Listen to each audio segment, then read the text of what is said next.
Hello, everyone, and a very warm welcome to this webinar, which is part of Granite Noir 2021. I'm Phil Astley, the City Archivist for Aberdeen City and Aberdeenshire Archives, and I'm also the author of the Criminal Portraits blog. So thanks very much for joining me and my three friends behind me, and I hope you're enjoying the festival so far. Now, over the next 45 minutes or so, we're going to be taking a closer look at some of the individuals who've featured in the Criminal Portraits blog, focusing on aspects of the criminal justice system that they experienced, as well as getting a flavour of what 19th century Aberdeen was like. So pull up a seat, pour yourself a drink, and I hope you enjoy this webinar. As it happens, the nice people at Granite Noir sent me this mug, and I've got a very appropriate bottle of wine as well. So, as you can probably tell from that, the speaker drinking wine out of a mug at 12:30, and Dave stumbled across the very sophisticated session of Granite Noir 2021. So, if any questions occur to you during the course of the webinar, please feel free to submit them, and I'll do my very best to try and answer those at the end of the session. So the talk today, as I said, is based on the Criminal Portraits blog, which in turn was inspired by the response of the public to previous Granite Noir exhibitions. Now, this is the 5th year that the archive has been involved in Granite Noir. And although this year is different for obvious reasons, in previous years, we've contributed exhibitions that have drawn on 19th century wanted posters, crime scene photos from the 1930s, which have got a wonderfully evocative noir feel of their own. And last year, we even drew on documents relating to the witchcraft panic of 1597 in an exhibition that looked at women in crime. But every year we've done this, we've always included some mugshots, and they never fail to evoke a response from the public, and the media just go nuts for them. So having used some of the images in, as I say, in previous exhibitions, I knew that some of the criminals could be some of the details about the criminals could be fairly readily found in the newspapers of the time. Now, the idea for the blog, which you can see the title page on the screen here, and that's available. If you just do a Google search for Criminal Portraits, you'll come up with that as the main hit. But the idea of the blog came about partly because I'm a nosy individual, and partly because of something that, you know, I heard Val McDermott being interviewed fairly recently, and she said that part of the appeal of crime fiction is seeing lightning strike in someone else's life. Well, I think that's very true of the Criminal Portraits blog as well. Now, those can very firmly be filed under non-fiction, but the appeal still rings true. It's that fascination of what has happened in other people's lives in the past. But they're also a wonderful insight into the social history of the time as well. And that's a whole fascinating chapter of the history of Aberdeen.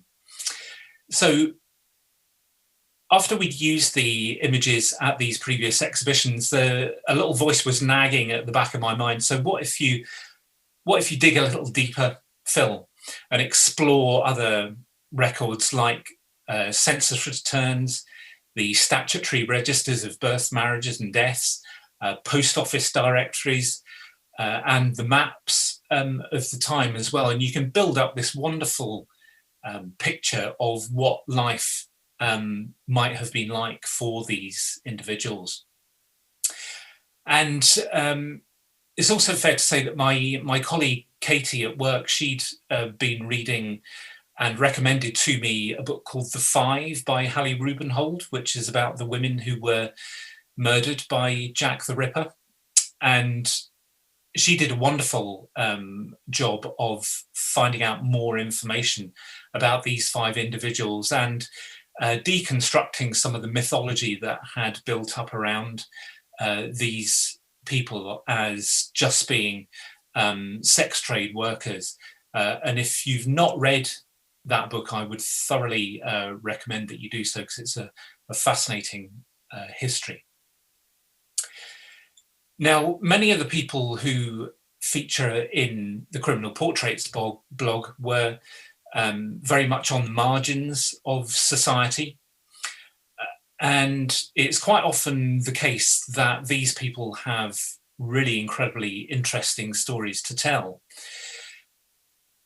I think we're perhaps guilty in studying the history of Aberdeen to focus on things like, significant civic history, the universities, the industries. But what about these, the people who made up the Aberdonians of the time? I think they've got a fantastic story to tell all of their own. So if you've read the blog, you will have seen that in each case I've managed to find at least a newspaper report to add a little bit more kind of flesh to the bones of the bare story. But for many of the individuals, I've been able to compile quite a detailed biography in each case. Now, the newspapers are a great starting point at the time, and obviously in the days before the TV, radio, internet, the newspapers would report trials and crimes in a vast amount of detail, and they're always a really good kicking off point from which to find out more information. But because of the pandemic, I've been limited to exploring what I can online. Now, there is scope for me to expand on these biographies after the pandemic has eased somewhat, or the restrictions around it, by then visiting the National Records of Scotland to view other records such as trial papers and prison registers. So the blog has been going for about a year now, so I must be one of the few people in the country who can claim to have escaped lockdown by running off to prison with a bunch of dodgy Victorians. Now, before we look in more detail at the mugshots themselves, let me give you a brief background to the archive of which these mugshots form a part. So the archive, Aberdeen City and Aberdeenshire Archives, is home to the oldest and most complete set of civic records in Scotland. The Charter Room, which features in the picture that you see on the screen here, that houses the core of the city's collections, and the Charter Room was incorporated in the townhouse when the building was constructed between 1867 and 1872. And it had the express purpose of storing the city's records. So it's lovely that it still has that function. But archives have a horrible habit of growing. So quite apart from this room, we've got additional storage at the townhouse, and we've got a whole other building on Dunbar Street in Old Aberdeen, which is where the records of Aberdeenshire Council are kept, as well as some city records as well. So while we have a number of items that are even older, the borough registers, which are effectively the forerunners to the modern day council minutes, they begin in an unbroken run in 1398, with the first 8 volumes recognised by UNESCO because of their outstanding historical importance to the nation. This image that you see here is taken from volume 2, which covers 1407 to 1414, and features this lovely little illustration that we refer to as Fishman, and he's become a bit of a motif for the archive service. So the first 8 volumes, they cover the periods 1398 to 1511, and they've been fully transcribed in a joint project with the University of Aberdeen, which ran between 2016 and 2019. And those records provide a really unrivaled insight into the workings of the medieval Scottish borough. There's nothing extant elsewhere in Scotland that rivals these, apart from the records of the Parliament of Scotland. And within that project, there were some amazing discoveries found. For example, in 1505, there's the first documented reference to a still for the production of whiskey. And there's a whole shed load of medieval crime detailed in these records as well. But that's a whole other webinar that I'll have to save for some other time. So the first 8 volumes, they were inscribed on UNESCO's Memory of the World Register in 2013. And that same year, there were 10 other items inscribed on the register, including the Domesday Book and the Churchill Archives. So that gives you some idea of the kind of calibre of the records which ours are rubbing shoulders with. Now, while the principal remit of the archive is to collect, preserve and make publicly available the records of the 2 local authorities, we've got a remit to collect historically important records of private individuals, organisations, businesses, which relate to the history of Aberdeen and Aberdeenshire. So that explains why we have record collections relating to, for example, Aberdeen Harbour Board, the shipbuilders Hall Russell, the retail chain Norco, otherwise known as the Northern Cooperative, and a fascinating collection relating to Grampian Police. Now, we've drawn on this collection very heavily for Granite Noir in the past, and that's where things like the wanted posters have come from, the album of crime scene photos from the 1930s, and also contained within that collection is a number of kind of operational records like incident logs, and indeed the Register of Returned Convicts, which is the basis for the blog that I've written. So the Register of Returned Convicts covers the period 1869 to 1939. It's quite a small kind of volume. It's smaller than an A4 sheet in dimensions, but it's fairly chunky. It's got 285 entries within it, but only 61 of those entries actually have images accompanying them. Now, an appropriate question that you might ask at this point is, okay, it's called the Register of Returned Convicts, but what were the convicts returning from? Well, the answer to that question resides in the fact that all the people featured in the book had been sentenced to what was called penal servitude. Now, I'll speak a bit more about that later on, but suffice to say for just now that the latter stage of a sentence of penal servitude involved the prisoner being released on licence, during which time they had an obligation to report to the police every month and to report any change of address within 48 hours. So their reporting is captured within this volume, and that's that's really the essence of why the volume exists at all. But there's also a legal basis for this volume existing.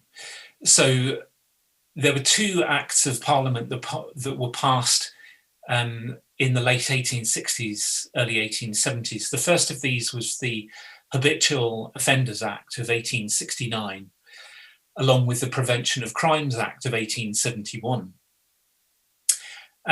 Now, it's important to realise that with increasing urbanisation, the authorities were somewhat concerned and troubled by the kind of impression that they had that there was an underclass of criminals developing, and that was comprised of people who were surviving primarily through the proceeds of crime. So there was this move to kind of monitor and seek these people after they'd left the confines of prison, and to be able to keep an eye on them and try and keep a lid on this burgeoning, what they perceived this burgeoning underclass was. So the register of returned convicts that you see here and the information it contained, they're an example of how the police in Aberdeen attempted to monitor and control these repeat offenders.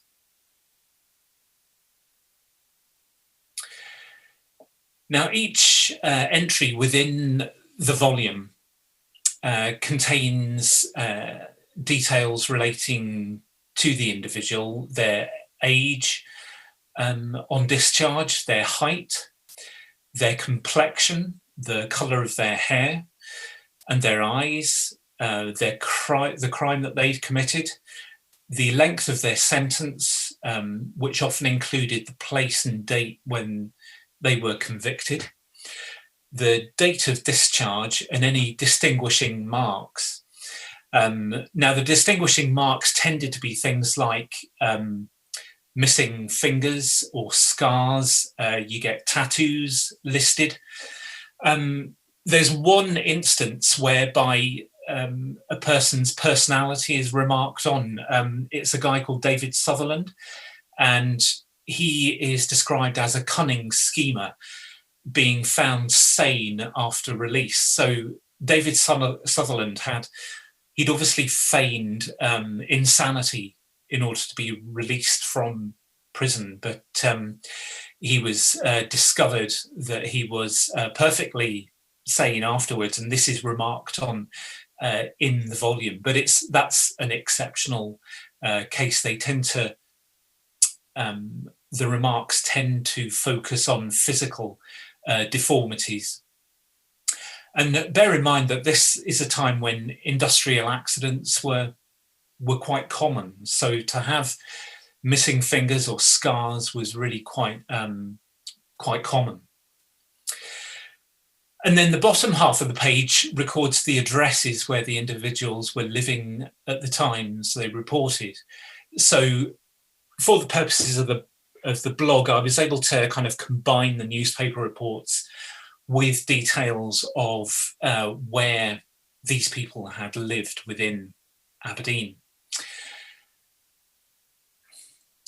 And sometimes it notes if they'd left the city or if they didn't report at all, or if they'd reported drunk, for example, as well. That's sometimes noted.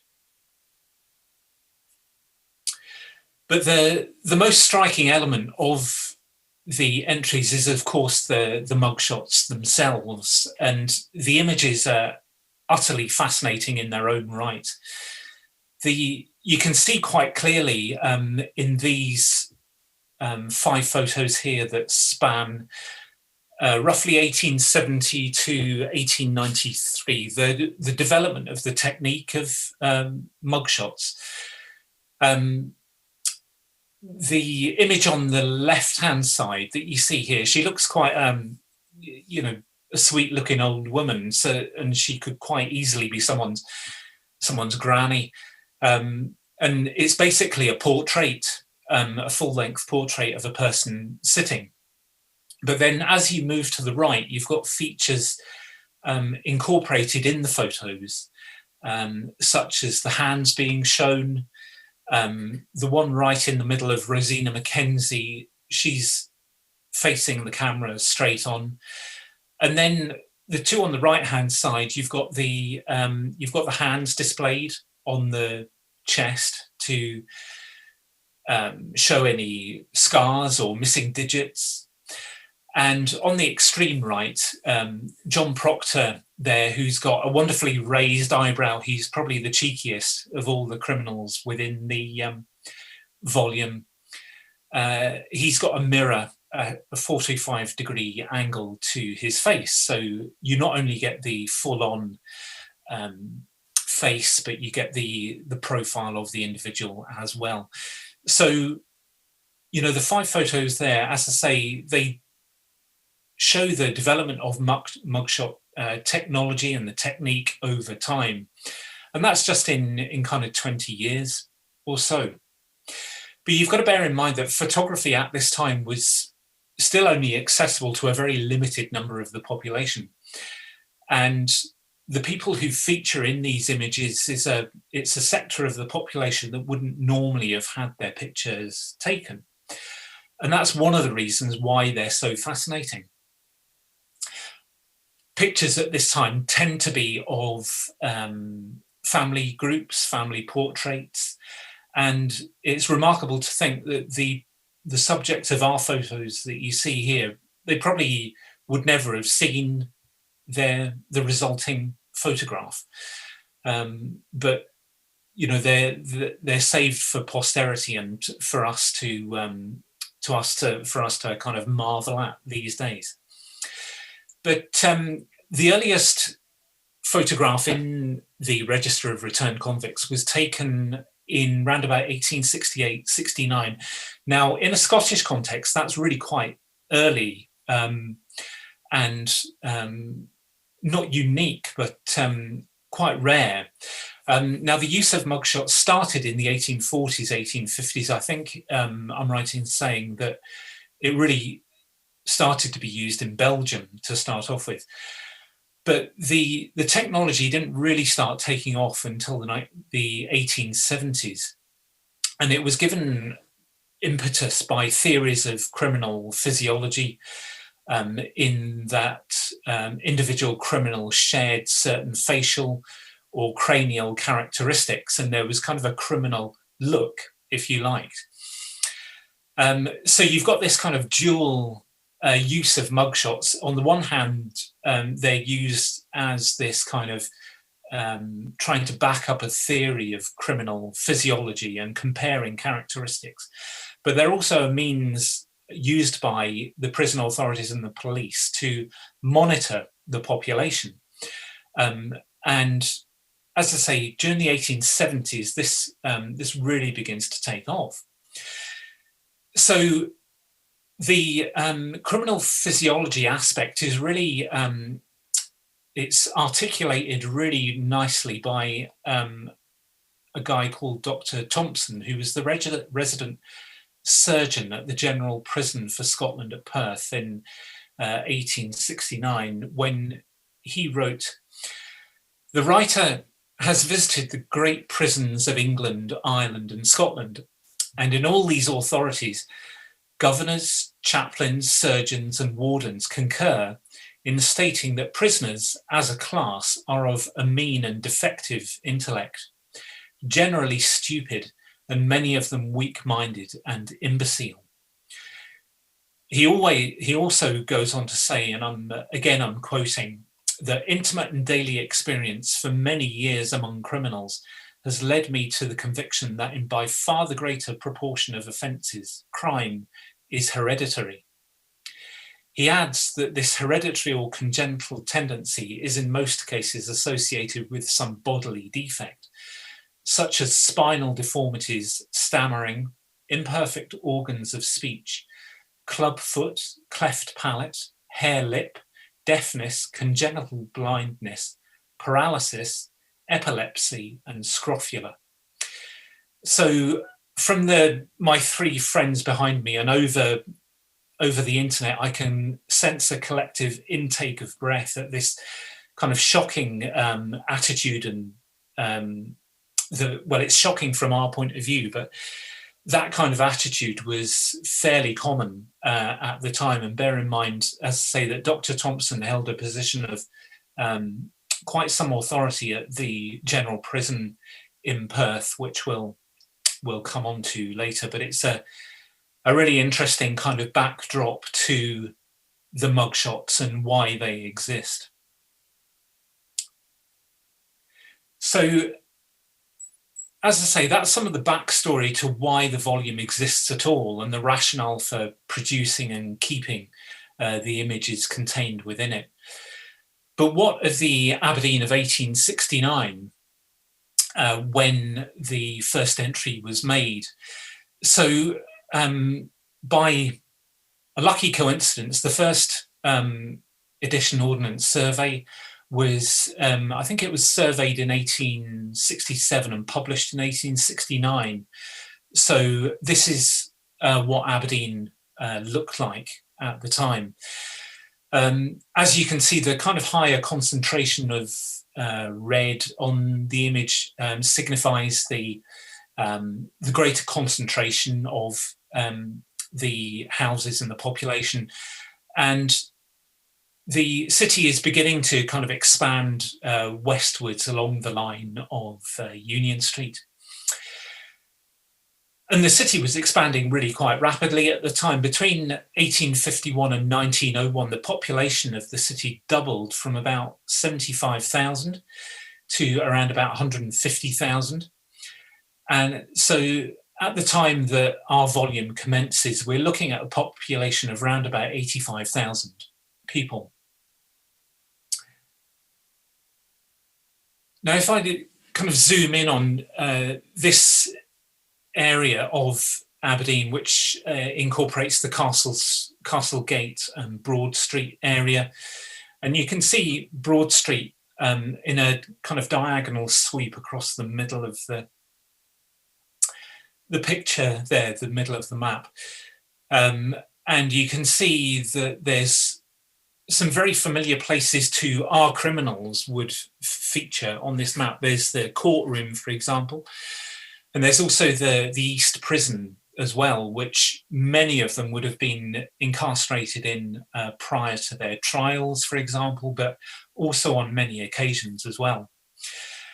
And there's also the guest row area, which runs parallel to Broad Street, and I'll come on to speak about that in a minute or two. It would have been very, very familiar to the criminals and the convicts that feature in our blog. So while the city was quite mixed, there were certainly pockets of deprivation within Aberdeen. There's, the guest row area that I've mentioned there was one of these such areas. The economy of the city would have been based at that time on textiles, granite, fishing, boat building, these kinds of industries.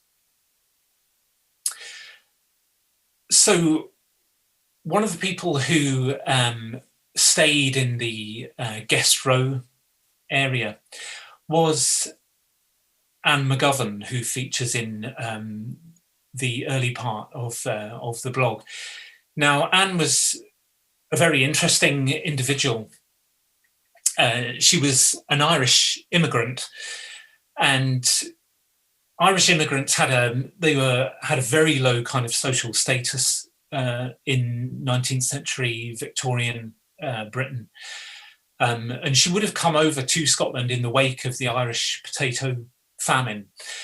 I picked her up firstly on the 1851 census, at which time she was living at an address just off the Cowgate in Edinburgh. And then some 10 years later, she's living in the Carlton area of Glasgow. So that area many of you will or may well be familiar with. It's just kind of east of the Tron Gate in Glasgow. And you can see on the map here that Glasgow Green features at the bottom of the map. It's kind of the wide open space at the bottom. And Anne was living on Green Street, which is slap bang in the middle of that map of the east end of Glasgow, and it runs north-south. And if you have a look at the census returns for this part of Glasgow in 1861, it's there are so many Irish people. It's really incredible to have a look at. And Anne and her husband, whose occupation was described as a scavenger, are living on Green Street in 1861. So by his occupation, you can kind of tell that they're very much working class, and the occupation of scavenger kind of implies that they're used to a kind of itinerant and perhaps travelling lifestyle. Now, at some point between 1861 and 1865, Anne travelled north, and she ended up in trouble in Huntly, and I picked up a newspaper report about her there. And after she's in trouble in Huntly, she then gets in trouble in Aberdeen, and she's convicted of theft in 1868. And she's sentenced to 7 years penal servitude. On her release from prison on Christmas Day in 1872, she initially stays at number 45 Guest Row, and that's otherwise known as the Victoria Lodging House, which is these days known as Provost Skeen's house. So again, I've used a detail from one of the Ordnance Survey maps, which incidentally are available on the National Library of Scotland website, which is a tremendous resource. These maps are scanned at a very high resolution, and you can zoom in on them, and they're wonderful resources for finding out what Aberdeen and indeed Glasgow and elsewhere looked like at the time. So Victoria Lodging House at that time was located on Guest Row, number 45. Prior to that, it had been on Exchequer Row in Aberdeen, but it had moved to Provost Skeen's house, number 45 Guest Row, in the mid-1860s. And you don't have to search hard in the newspapers of the time to find reports of incidents and complaints relating to the lodging house. And they're frequently connected with drunken behaviour and begging.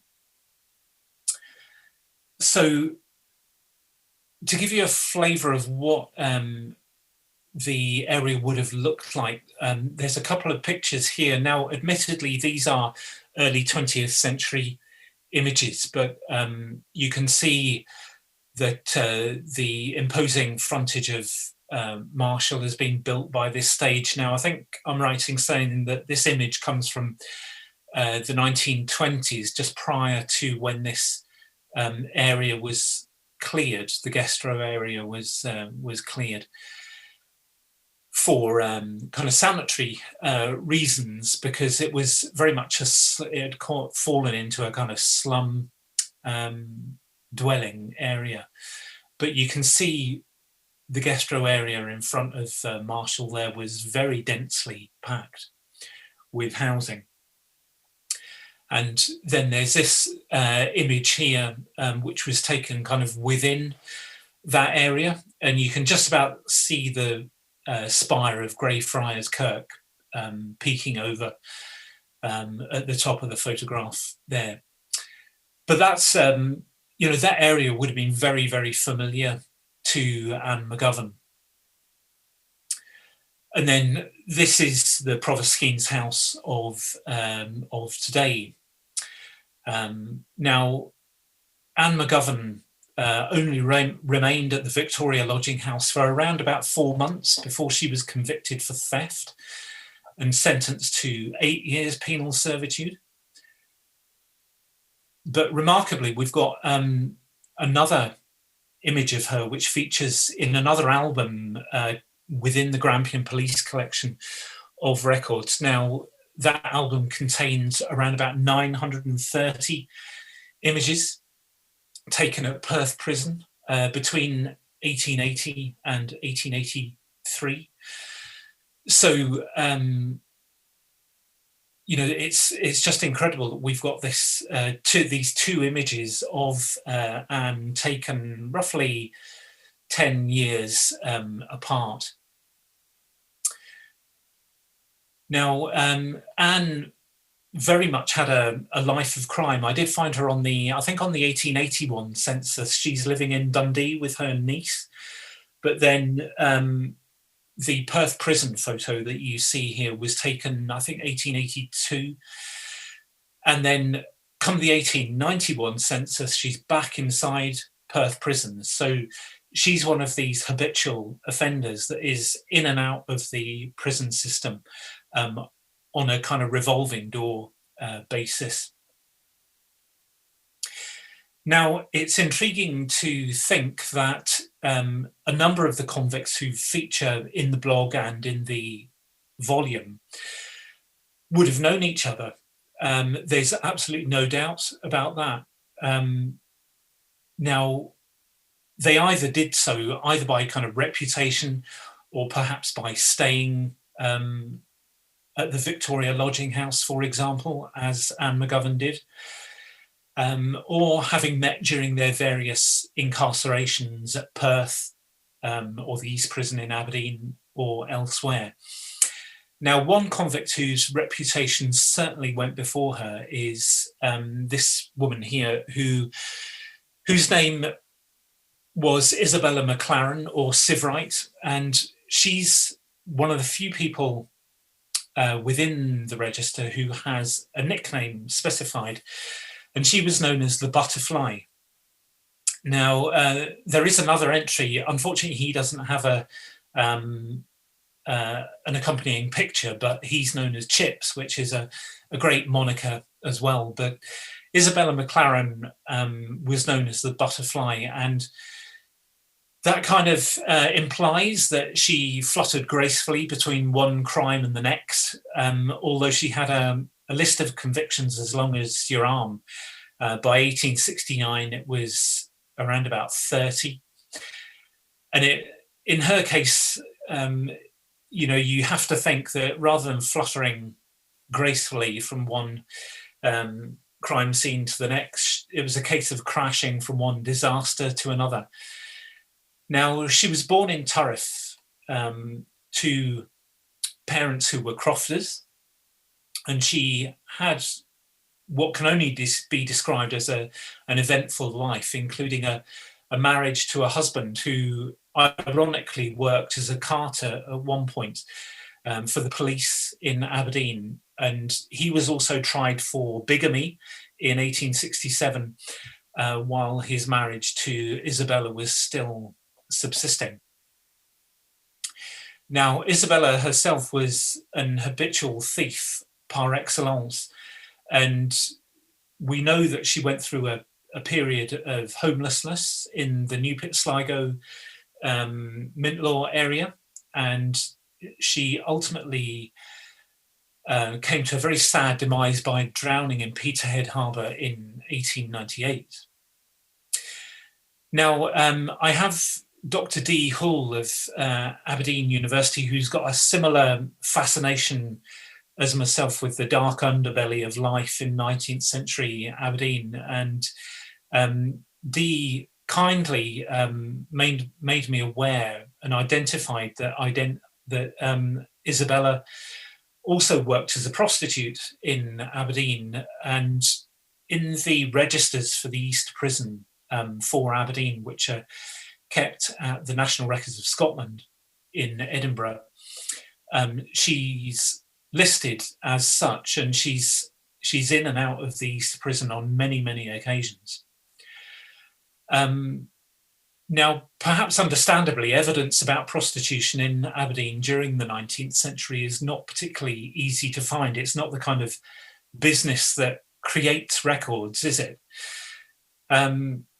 So you have to explore other avenues and other records which are created.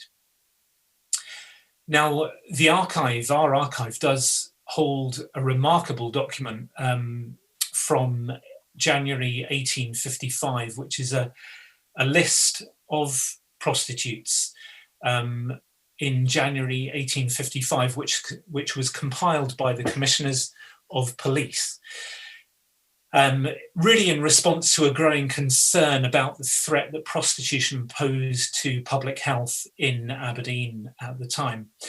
Now, incredibly, and it's a very sobering statistic to realise that on this list from 1855, there's just under 500 women listed as prostitutes in Aberdeen, and they range in age from 15 to 44.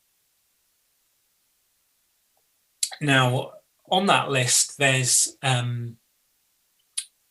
two Susan Gibbs, one of whom is listed as Susan Gibb in brackets small, and the other one is Susan Gibb in brackets large. And it's quite toe-curling, some of the descriptions within this list. It also lists the proprietors and addresses of 36 public houses to which prostitutes and men resort, along with a similar number of common brothels. And these are mainly located in the Guest Row, Broad Street, Gallowgate and Shuttle Lane areas. Now, Isabella Mclaren, who we've just been speaking about, she doesn't actually feature on this list, but what is remarkable is that on the list, and I've photographed a detail from the list here, and you can probably make out just in the middle of the picture against the number 45, there's the name Elizabeth Waugh. Now, her picture actually appears in the Register of Returned Convicts, taken roughly 20 years later, when she was around about 38. So in the 1855 list, she's around about 18. But then this picture that you see here is some 20 years later. So I find it quite amazing that we've got this list, but we've also got photographic evidence of one of the women who featured on it as well.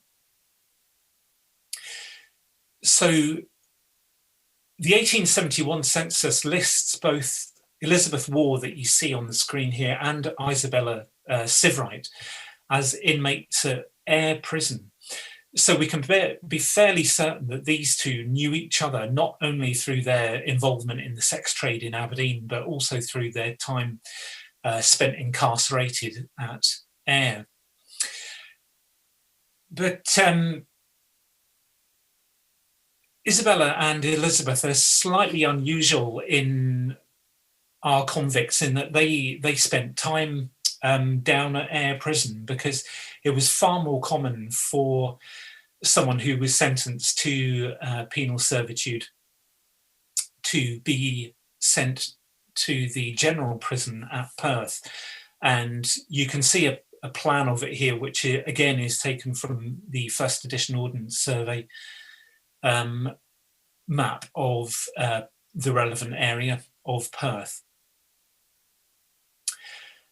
So this is probably a convenient point to say something about the sentence of penal servitude. Now, I alluded to it earlier on, but only in the context of the prisoners being released on licence. Now, penal servitude began to replace transportation as a punishment from 1853 onwards, and the Penal Servitude Act of 1857 provided the legal framework. for this. Now, the minimum sentence under the Act was 3 years, but for most of the people who feature in the blog, we're looking at sentences of 5, 7, and in some cases 10 years. There were 3 parts to a sentence of penal servitude. There was the separate confinement stage, which lasted between 6 and 9 months. And that's where prisoners would have been held alone in single cells. And on the image that you can see on the screen there, you can see that you can see the individual cells at Perth prison there.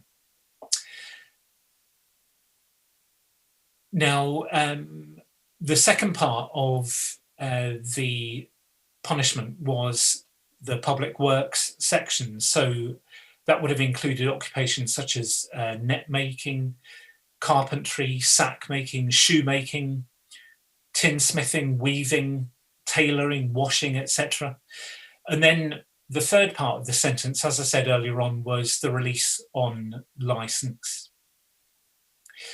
Now, there was quite a healthy debate at the time that the separate confinement page was having it was having a kind of detrimental effect on the prisoner's mental health. So solitary confinement, featured as part of the punishment, but it's important to realise that there were question marks over that at the time. Now, the general regime in Perth prison was, as you can imagine, it was highly structured and regulated. And you can read the annual reports of the prison commissioners for Scotland, which begin in 1878-79, and they provide copious amounts of detail about what was going on at Perth prison, covering everything from discipline to diet. Now, in 1879, when some of the people who feature in the blog would have been incarcerated at Perth, there was capacity there for 735 prisoners, 392 men, and space for 343 females. The average cost of keeping a prisoner there was just over £26 per year. There was quite a lot of pressure on Perth prison at this time. The prison system was undergoing centralisation, and a lot of local prisons were beginning to close at this time. So quite a number of male prisoners in particular at the end of the 1870s, beginning of the early 1880s, were sent off to Pentonville and elsewhere in London to relieve some pressure on Perth prison. So that's quite a thought that many of these prisoners would have spent time inside at quite a distance from their homes and their families. And indeed, one of the people who features on the blog spent time at Pentonville, which is just north of King's Cross in London. So while the conditions were undoubtedly harsh inside Perth, there was much emphasis placed on work. The prisoners would have been engaged for about 10 hours a day on this, but they were also taught the 3 R's, and there were also scripture readers employed for the purposes of spiritual rehabilitation. So one of the people who was imprisoned in Perth, or another person who was imprisoned at Perth, was James Walls, that you see here. Now, he was originally from Strichen. He was imprisoned for stealing trousers and a pair of drawers from Udney. He stole them from a clothesline. But the reason why I want to speak a little bit about him is that amongst the distinguishing marks that James has listed on his form in the Register of Returned Convicts is that he has sores on his neck. Now, these may well have been caused by scrofula, which was a form of tuberculosis which affects the lymph nodes and causes sores to emerge on the neck. Now, the statistics on diseases that were treated within Perth prison during the course of a year included not only scrofula, but ailments such as TB itself, syphilis, circulatory diseases, eye complaints, and even scurvy as well. Just one case of that, and that was put down to the prisoner refusing to take the vegetable broth at the time. But by far and away, the largest number of cases were diseases of the respiratory system. And that probably says something about the living conditions that prisoners endured prior to their imprisonment. Now, food itself couldn't be used as a form of punishment, but it was certainly best described as plain. Now, this excerpt from the Revised Rules for Prisons in Scotland, published in 1888, gives you some idea of the kind of blandness of the diet. It was heavily, if you liked porridge, you were probably okay. But much as I like it, I think it would pale after about a week as my sole breakfast or dinner experience. For lunch, you'll see here that they did have some kind of variation. There was vegetable broth, pea soup that was made for the prisoners, but it was just enough to keep them kind of going as well. So that's for male prisoners, and you can see a similar diet for female convicts here. So these are female convicts who are not in the probation class. So these are prisoners who are serving a relatively long sentence. So the surgeon's report for Perth Prison in 1879 records that the dietary of the prisoners appears to be sufficient to maintain them in generally good health. So it was plain, and it was just enough to keep them going. But an interesting statistic again from 1879 is between 1860 and 1879, it gives the stats for prisoners who had either gained weight or lost weight. Now, 48% of women did not lose weight. In other words, 52% of them did lose weight whilst they were incarcerated. But the equivalent figure for men was 80% did not lose weight. So the majority of women, when they were inside, they were actually losing weight, but the majority of men were actually either stable or putting weight on, which is quite an interesting statistic. So I've already mentioned the work and the labour that people had to undertake when they were inside. And the last two examples here are crimes that were committed by people who they were slightly more serious crimes than I've been speaking about up until now. We've been looking at habitual criminals. But the last two examples, David Todd here, and the next, the more serious crime of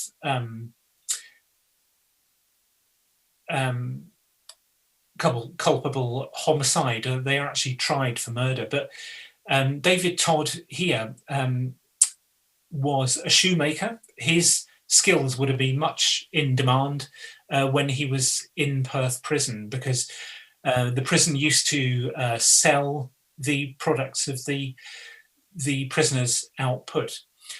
Now, David Todd, he grew up on Collie's Court just off Ship Row, but he spent 5.5 years in Perth for the culpable homicide of a guy called James Watson, who was a boilermaker, following an altercation on Castle Terrace in April of 1870.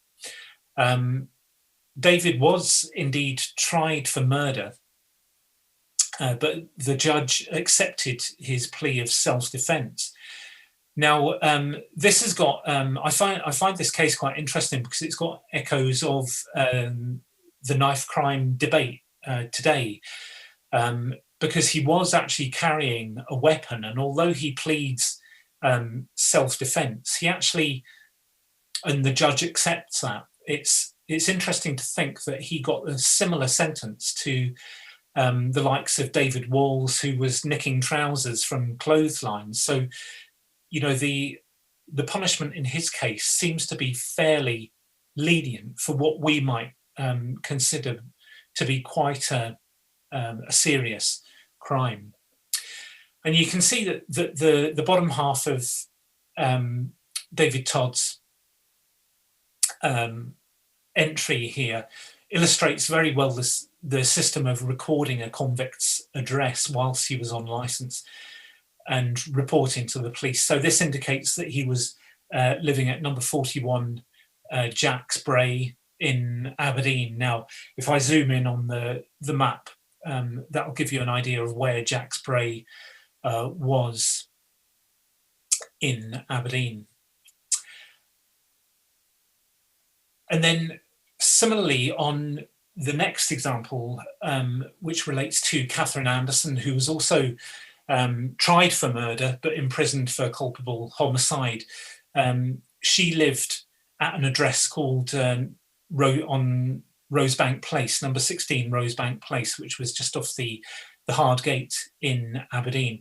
Now, Catherine's story is I've been really touched by this story over the course of writing it. It's an incredibly sad one and a really touching one. And if you've not read it, I would urge you to go over to the blog and to have a look.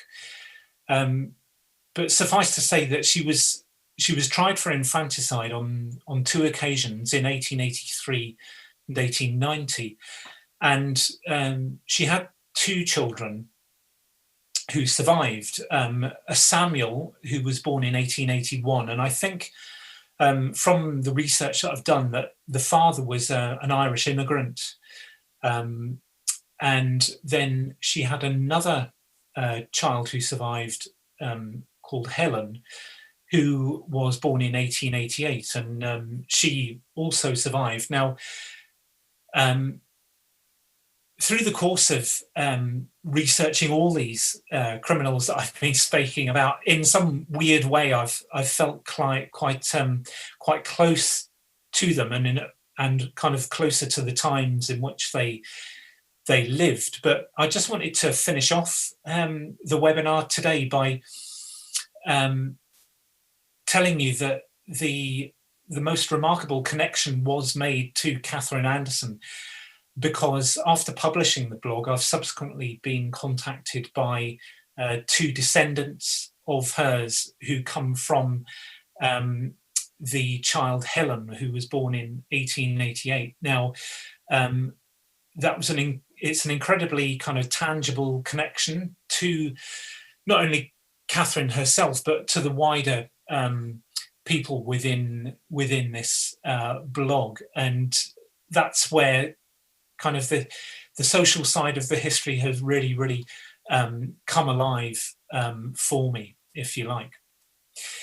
So I'll just conclude by thanking a number of people who've been instrumental in helping me with the blog. Now, I've already mentioned Dr. Dee Hull of the University of Aberdeen, who has a similar fascination with the dark side of Victorian Aberdeen. I've been very grateful to her for information, particularly around prostitution within Aberdeen.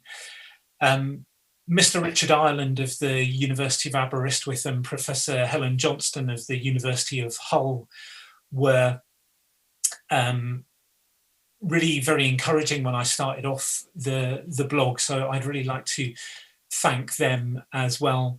Leslie, our BSL signer for today. Thank you, Leslie, for your help, and also for the fantastic support by Glowcast today as well. And thank you ever so much for watching as well today, and I hope you've enjoyed it. So I'll just leave you with my contact details, my email address on the title slide here, and hopefully there'll be some questions coming through the chat feature. But if you wanted to contact me any other time in relation to the blog and any other inquiries that you may have about the archive, then please feel free to do so. So thanks very much for your time, and I'll have a look in the chat here and see what questions are coming through.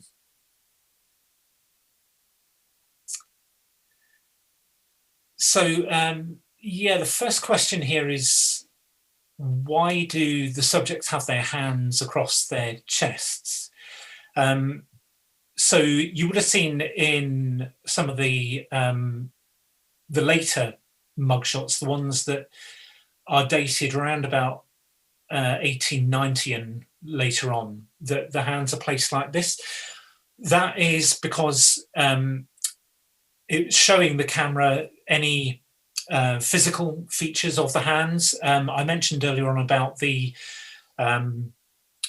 propensity for industrial accidents to take place at the time and how common they were. So, you know, missing digits or scars on the hands were quite common, and it was just another means of identification of the individual.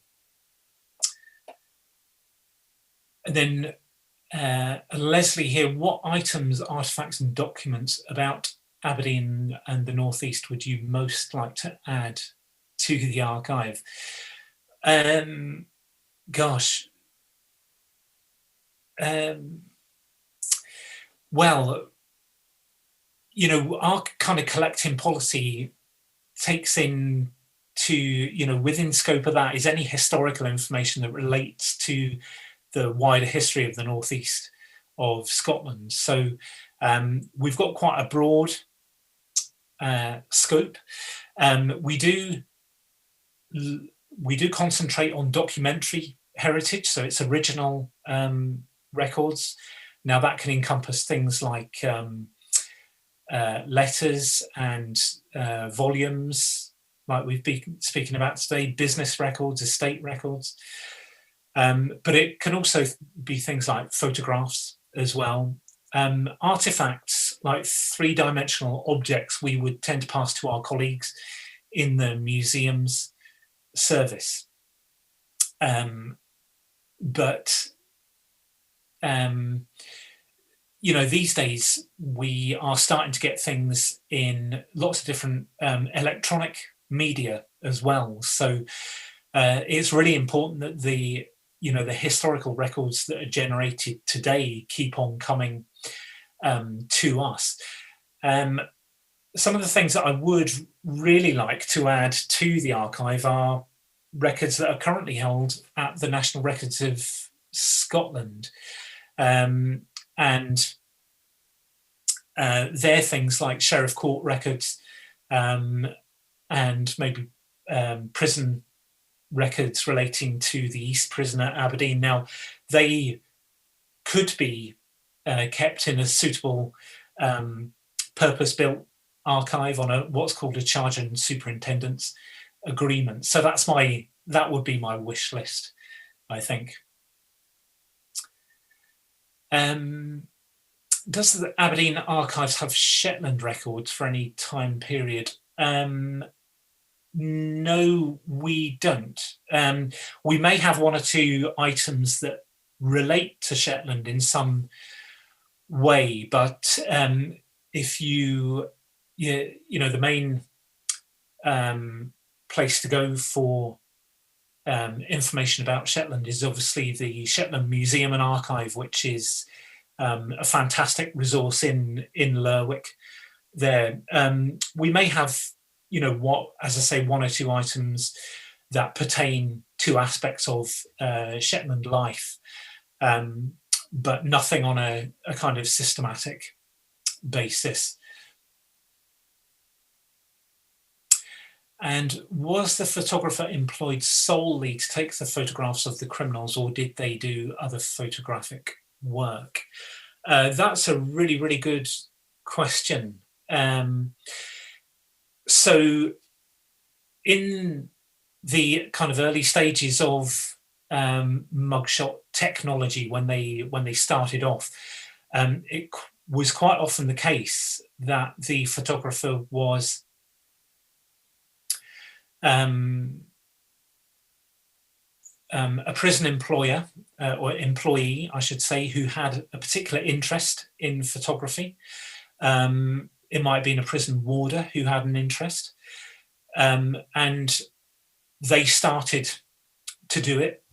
But it only became systematic in the 1870s, really. Now, most of the pictures that you've been seeing during the webinar were probably taken in Perth prison in the 1860s, 1870s, 1880s. There were one or two that were later on in the blog that are definitely taken in Peterhead prison. And by that stage, there would have been someone who, the prison would have had the equipment for starters, and they would have had dedicated expertise. But in the early days, it tended to be either someone employed by the prison authorities who happened to have an interest in photography, or it might be an external photographer who had a photographic studio, and they would be brought in to take the pictures. Now, you can kind of tell that from some of the earlier ones are very much kind of posed. I think in that slide that I showed with the 5 mugshots tracing the development of the technique, the one on the left-hand side of the old woman sitting in the chair was really quite a crude kind of portrait, full-length portrait. And that almost certainly would have been taken by someone who had a studio. There are some very good articles about the development of the mugshot technology and the history of the technique behind it. And if you wanted to get in contact with me, I'd be happy to pass on the details of those articles to you. Is there a difference in style photographing male and female convicts? No, there wasn't. I'm glad that you've mentioned the kind of distinction between males and females there, because in the early part of the Register of Returned Convicts, there's quite a skew towards the number of women, which is quite interesting. And I think the reason for that is that women tended to be convicted of what you might call crimes of poverty and habitual crime more often than men. So there's that's the reason why a lot of them appear in the first part of the volume. It's worth saying that the safety net for women, especially who fell on hard times, say their husband died or deserted them, or, for example, Isabella Mclaren, who happened to be married to a bigamist. If their husband deserted them for that reason or for any other, the safety net wasn't really there. There was poor relief, but it was you had to be incapable of work in order to claim it. So these people were really subsisting, and it's worth mentioning or appreciating that is the case. But that's a really interesting question that you've asked, is the difference in style between photographing men and female convicts. But the distinction between the two isn't really there, and they were treated as just convicts by the camera, if you like, and there's no distinction made between the two sexes. So John Breakin has asked, when did transportations to Van Diemen's Land, etc., stop? And you would have thought that Mrs. Sivrite, the butterfly, would have been a candidate for this. So transportation begins to cease, and it essentially ceases to the likes of Australia in the early 1850s. Now, I believe that transportation to Gibraltar was still ongoing into the 1860s, but for all intents and purposes, and certainly for the purposes of our criminals who feature in this blog, transportation wouldn't have been an option or been something that they would have been subjected to. So kind of lucky for them. It's interesting, the comparisons between penal servitude and transportation, because the release on license element of penal servitude also featured as part of the transportation element or sentence, I should say. So there are common features between transportation and penal servitude, but that's where the similarity ends. But essentially, John, we're looking at 1850s is when transportation stopped, although, as I say, there was a small amount going on to Gibraltar after that. What's one important technology improvement for criminal portraits in the 19th century? I believe you mentioned the earliest volumes were in the 1300s. Were there any methods of documentation prior to that? So the important technology improvement for criminal portraits in the 19th century, the main thing to appreciate, I think, would be the fall in price and accessibility of photographic equipment. That becomes evident as you go through the images from 1869 to, say, 1900. The ones at the tail end of that time period are much clearer, and they're much better images than the earlier ones. So I think you can tell that the photographic equipment is beginning to improve, and the photographs are, as I say, are of a much higher quality. An interesting feature in some of the pictures, just as an aside, is that where they've been pasted into the volumes, you can actually see the fingerprint of the person who pasted into the picture into the volume. So if you have a look at through the blog and enlarge the pictures, you can see the fingerprints, which is, again, a really nice kind of tangible connection to the past, and it brings that kind of connection to life, if you like. And there was a supplementary question as part of that last one. I believe you mentioned the earliest volumes were in the 1300s. Were there any methods of documentation prior to that? So yeah, the records that Aberdeen City and Aberdeenshire Archives hold start in an unbroken run in 1398. Now, we do have a number of items that are even older than that. Now, they tend to be single items such as charters, or there's one called the Borough Court Roll, which is the oldest record of council business anywhere in Scotland, and is kept kind of rolled up, and is a forerunner to a volume, if you like. We do have items such as the Stockit Charter from 1319, which Robert the Bruce granted to Aberdeen. So he granted the Stockit lands to the people of Aberdeen. And you may, if you live in Aberdeen, you'll probably be familiar with that, the statue that stands outside Marshall, and Robert the Bruce is holding a document in his left hand, and we've got the original of that document, which was granted at Berwick in 1319.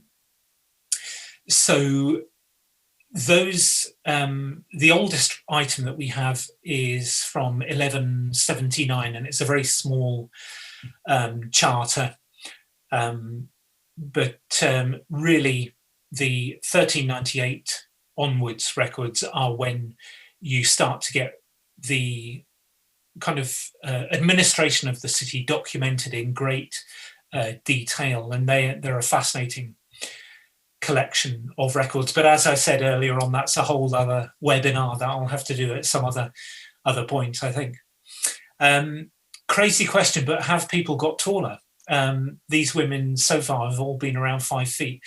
That is not a crazy question at all, and it's one of the reasons why I mentioned diet earlier on, is that you can do comparisons of the height of prisoners then and the average height of people now, and it's quite striking, the difference in height, average height between the two, and that would have been down largely to the diet of the time, and the improved health that we enjoy these days.